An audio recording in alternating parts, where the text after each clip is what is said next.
mag-slice tayo ng ampalaya. Malapit na masira yung ampalaya. Kaya lutuin na natin lahat. Ayan. Iba na yung texture. Para di masayang, lulutuin na natin.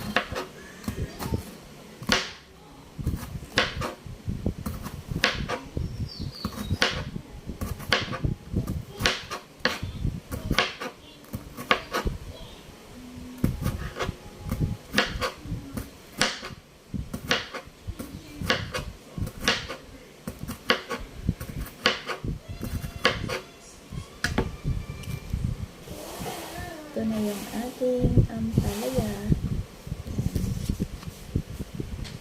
Bababad muna natin po sa water, then lalagyan natin ng salt. Yan, lulutuin na natin yung ating ampalaya. Ayan. Nag-isa muna tayo ng sibuyas, kamatis, bawang, tsaka nilagyan natin ng mushroom.